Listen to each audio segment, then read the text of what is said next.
Good evening, my dear friends. This is your Subbarao sir, founder and director of Ashoka AI Study Circle, Ashoka Nagar X Road, Hyderabad.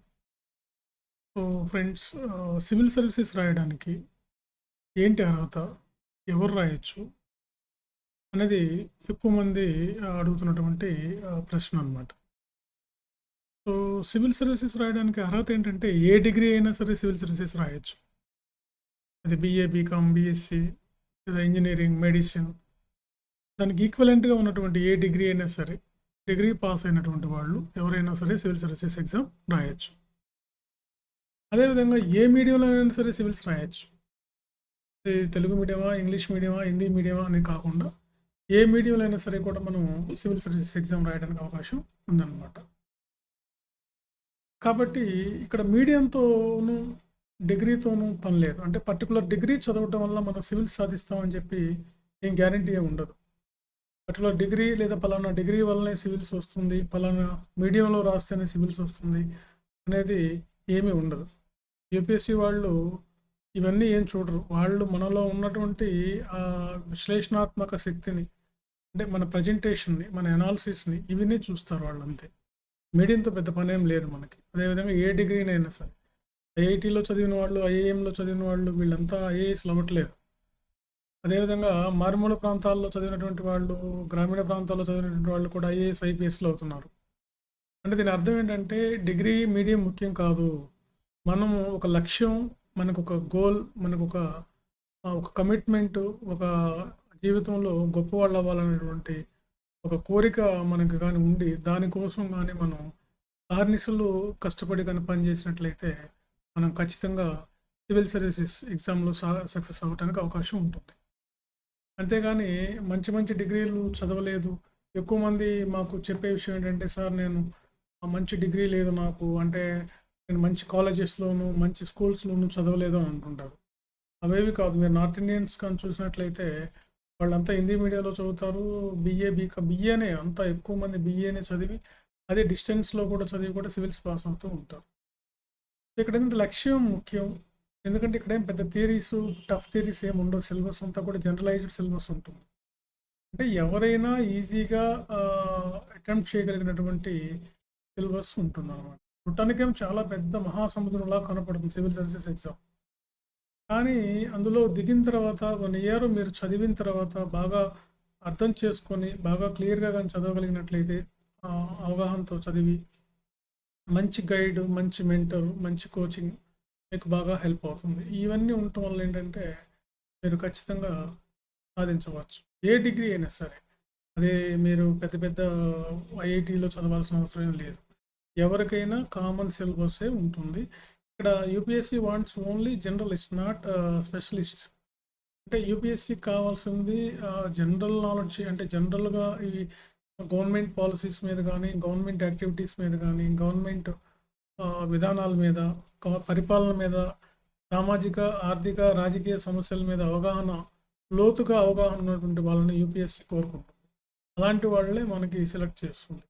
దీని మీద అవగాహన ఏంటంటే మనకి news పేపర్లు చదవటం వలన, మొదలైన వాటి వలన కూడా మనకి వస్తుందన్నమాట. సో అందుకని లోతైన అవగాహన ఉన్నటువంటి వాళ్ళు ఎవరైనా ఒకటే, ఏ మీడియం అయిన వాళ్ళైనా ఒకటి, ఏ డిగ్రీ అయినా వాళ్ళు ఒకటి.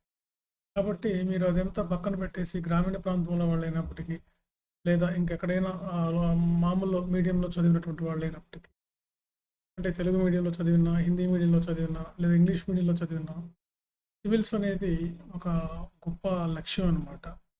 మనకు ఉన్నటువంటి అన్ని పరీక్షల్లో కల్లా పెద్ద పరీక్ష ఏదంటే సివిల్ సర్వీసెస్ ఎగ్జామ్. ఒక ఐఏఎస్, ఐపీఎస్ అనేది మీకు తెలిసిన విషయం. ఒక ఐఏఎస్ అంటే ఐఏఎస్ ఆఫీసర్ జిల్లా కలెక్టర్గా పనిచేస్తారు. ఆయన దగ్గరగా జిల్లాలో 10 నుంచి 15 లక్షల మంది ఉంటే వాళ్ళందరికీ ఈయనే హెడ్గా వ్యవహరిస్తారు. ఈయనే first citizen of the district. జిల్లాకి ప్రథమ పౌరుడు ఎవరంటే జిల్లా కలెక్టర్. ఇంత బాధ్యతలు ఉంటాయి, గౌరవం, హోదా, ముఖ్యంగా సర్వీస్ చేసేటటువంటి అవకాశం బాగా ఉంటుంది ఇందులో.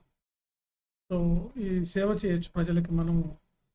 మనం మానవ జన్మ అందుకు కాస్తో కూస్తో మానవ సేవ చేయాల్సింది. ఆ మానవ సేవ చేయడానికి మీకు బాగా, అంటే సోషల్ సర్వీస్ చేయడానికి బాగా అవకాశం ఉన్నటువంటి రంగం ఏదంటే సివిల్ సర్వీసెస్. సో ఇందులో మీరు ప్రజలకు కూడా సర్వీస్ చేయడానికి అవకాశం దొరుకుతుంది. కాబట్టి డిగ్రీతో సంబంధం లేదు. మీరు సివిల్స్ సాధించాలనే లక్ష్యం మీకు గాని ఉన్నట్లయితే ఖచ్చితంగా మీరు సివిల్స్ సాధించవచ్చు. సో, ఏ డిగ్రీ అయినా పర్లేదు. ఏ మీడియం అయినా పర్లేదు. మీరు కొంతమంది డౌట్ ఉన్నట్టుగా మెటీరియల్ ఉంటుందా? కోచింగ్ ఉంటుందా? అంటున్నారు. కామెంట్ బాక్స్‌లో అంటున్నారు. సో, కోచింగ్ ఉంది, మెటీరియల్ ఉంది, అన్నీ ఉన్నాయి. కాకపోతే మనం ఎక్కడో ఉండి ఇవన్నీ లేవనుకుంటే అది పొరపాటు అది. వచ్చి తెలుసుకొని సక్సెస్ అయినటువంటి వాళ్ళు ఎంతోమంది ఉన్నారు కాబట్టి వాళ్ళని మీరు అప్రోచ్ అవ్వండి, తెలుసుకోండి. ముఖ్యంగా మీరు కోచింగ్ తీసుకోవాలనుకున్నప్పుడు ఏంటంటే, మీకు డైరెక్టర్ సార్ అందుబాటులో ఉంటారా? మీకు 24 అవర్స్ అనేది చూసుకోండి. సో, నేనైతే మీకు 24 అవర్స్ అందుబాటులో ఉంటాను. నా దగ్గర పిల్లలు అక్కడే ఉండి, నా చుట్టూ ఉండి, అక్కడే ఉండి చదువుకుంటూ, అక్కడే ఉండి రాసి, టెస్టులు రాసి, అక్కడే కరెక్షన్ చేయించుకొని, అక్కడే ఇంటర్వ్యూ స్కిల్స్ ఇంప్రూవ్ చేసుకొని, అక్కడే చేస్తూ అన్నీ ఉంటారనమాట. ఇట్లా మీకు డైరెక్టర్ కమ్ ఫ్యాకల్టీ అనే ఇన్‌స్టిట్యూట్‌లో అంటే మీకు ఇలా మిమ్మల్ని సూపర్వైజ్ చేసేటటువంటి ఫెసిలిటీ ఉన్నటువంటి ఇన్‌స్టిట్యూట్‌ని ఎంచుకోండి. సో, మా దగ్గరైతే ఈ ఫెసిలిటీస్ అన్నీ ఉంటాయి. ఎందుకంటే మేము లిమిటెడ్ బ్యాచెస్. ఎప్పుడు మేము చెప్పేది ఒకటే. మేము హార్డ్లీ బ్యాచ్ అంటే 40 మెంబర్స్‌నే తీసుకుంటాం. 30-40 బ్యాచ్‌కి. సో, అది ఏ మీడియం అయినా, తెలుగు మీడియం అయినా, ఇంగ్లీష్ మీడియం అయినా. ఓకే. సో, ఇది మీకు బాగా హెల్ప్ అవుతుంది అనుకుంటున్నాం ఫ్రెండ్స్. మీరు ఇంకా సబ్స్క్రైబ్ చేసుకోండి.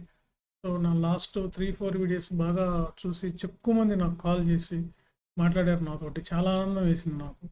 ఎందుకంటే తెలుగు మీడియంలో సివిల్స్ రాయాలనుకున్నటువంటి రీజనల్ లాంగ్వేజెస్‌లో సివిల్స్ రాయాలని కోరుకున్న వాళ్ళు ఇంతమంది ఉన్నారని నాకు అర్థమైంది. యాక్చువల్‌గా నాకు నెలకి ఎట్లేదన్నా నన్ను సివిల్స్ రాయాలి రీజనల్ లాంగ్వేజెస్‌లో అంటే తెలుగు మీడియంలోనో, హిందీలోనో రాయాలని చెప్పి ఎక్కువగా తెలుగులో రాయాలనుకునేవాళ్ళు. ఒక నెలకి ఎట్లేదన్నా నాకు 300-500 మెంబర్స్ వచ్చి నన్ను కలుస్తూ ఉంటారు. సో, కాబట్టి ఎంతోమందికి ఇది ఉంది. మీకు కోచింగ్ ఫెసిలిటీ ఇస్తున్నాం, అన్నీ ఇస్తున్నాం. ఫ్రెండ్స్ కాబట్టి మీకు once again thanks to all.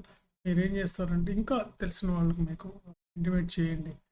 దేశంలో అతిపెద్ద పరీక్షను కూడా మనం మన మాతృభాషలో రాయొచ్చు. లేదా మీరు ఇంగ్లీష్‌లో అయినా రాయండి. ఇంగ్లీష్ మీద మీకు కమాండ్ ఉంటే ఇంగ్లీష్‌లో కూడా రాయండి.